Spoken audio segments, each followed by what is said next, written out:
Nestle company का claim है कि मैगी 2 मिनट में रेडी हो जाती है। ये उतना ही बड़ा झूठ है जितना कि एक वाइफ का क्लेम कि तुम रुको और मैं 5 मिनट में तैयार होकर आती हूँ।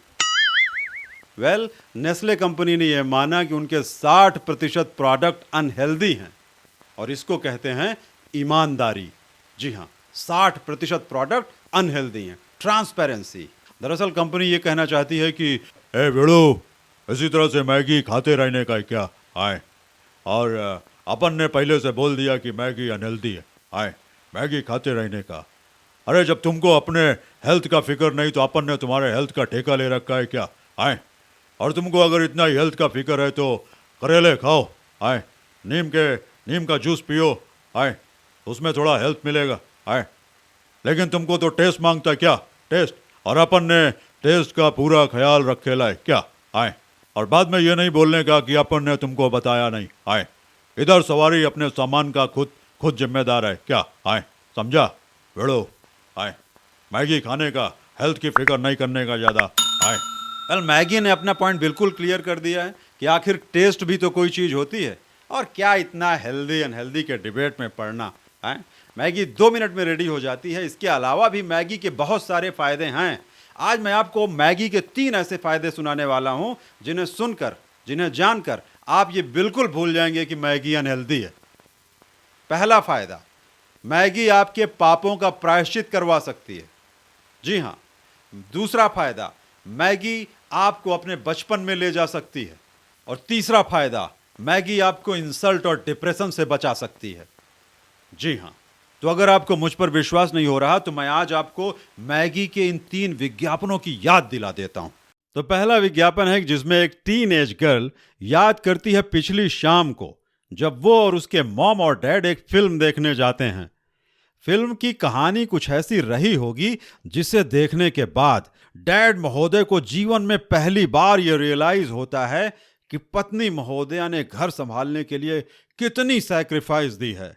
उनके अंदर फेमिनिज्म और नारी सशक्तिकरण, महिलाओं के लिए समान अवसर जैसी भावनाएं प्रबल हो जाती हैं, और वो उस अपराध बोध से ग्रसित हो जाते हैं जो कि इस देश में अधिकांश शादीशुदा पुरुष करते हैं। और वो अपराध है पत्नी के गृह कार्यों और परिवार में उनके योगदान को नजरअंदाज करना।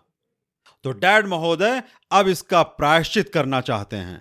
वो वाकई कुछ अलग करना चाहते हैं जिससे परिवार में कुछ नए आदर्श स्थापित हों।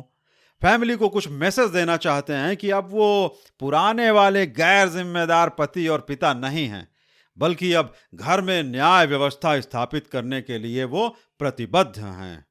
वो तुरंत आनन फानन में किचन में जाते हैं और 10 मिनट में पूरे परिवार के लिए मैगी बनाकर लाते हैं। पत्नी महोदया की खुशी का कोई ठिकाना नहीं रहता। बेटी अभी भी समझ नहीं पा रही कि पिताजी ने घर में पहली बार कुछ पकाया, और वो भी मैगी। ये उनकी साजिश है या उनका इनोसेंस? लेकिन जो कुछ भी हो, मैगी ने पति महोदय को 10 मिनट में प्रायश्चित करवा दिया, और वो कहते हैं कि मैगी अनहेल्दी है।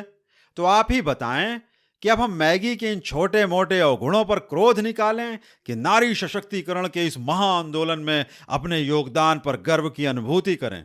आप स्वयं विचार कीजिए। अब आते हैं दूसरे विज्ञापन में, जिसमें एक 15 साल की लड़की स्कूल से वापस आती है। वो काफी उदास और गुस्से में होती है क्योंकि उसके फ्रेंड्स स्कूल में उसे चिढ़ाते हैं, और वजह है उसका नाम, जो उसे बिल्कुल भी पसंद नहीं है। उसका नाम है राजकुमारी। उसे गुस्से में देखकर उसकी माँ उसके लिए मैगी बनाती है और उसे एहसास दिलाती है कि वो उसकी मैगी की तरह ही स्पेशल है, और राजकुमारी बड़े चाव से मैगी खाने लगती है। अब सोचिए कि यहाँ तो मैगी ने एक बच्ची को डिप्रेशन से बचा लिया, और वो कहते हैं कि मैगी अनहेल्दी है। आप स्वयं विचार कीजिए। अब आते हैं तीसरे विज्ञापन पर, जिसमें लगभग 40 साल उम्र के भूतपूर्व लौंडे अपने कॉलेज के उसी हॉस्टल में अपने रूम में धड़ाधड़ घुस जाते हैं जहां वो 20 साल पहले रहते थे, और अब वहां पर नए लड़के रहते हैं। वो अपने कॉलेज लाइफ के पुराने दिनों को याद करते हैं और मैगी पकाते हैं, सब मिलकर खाते हैं। मतलब यहां पर मैगी इन अधेड़ लोगों को कॉलेज लाइफ जीने का फिर से एक मौका देती है, और वो कहते हैं कि मैगी अनहेल्दी है। आप स्वयं विचार कीजिए। तो लेडीज एंड जेंटलमैन, पॉइंट ये है कि मैगी और नेस्ले ने इन विज्ञापनों के माध्यम से हमारे इमोशंस में जगह बना ली है और बड़ी बड़ी कंपनियां ये जानती हैं कि किस तरह से वो हमारे इमोशंस के साथ कनेक्ट करके अपने प्रोडक्ट्स को हमारे घरों तक पहुंचा सकते हैं और इसमें वो काफ़ी हद तक सफल भी हैं। और एक बार हमने जज्बाती होकर सरेंडर कर दिया तो फिर हम सब भाईजान बन जाते हैं और बोल उठते हैं कि एक बार मैंने जो कमिटमेंट कर दी फिर उसके बाद मैं अपने आप की भी नहीं सुनता। तो इससे क्या फ़र्क पड़ता है कि मैगी अनहेल्दी है? अब जो भी है, मैगी तो बस अपनी है।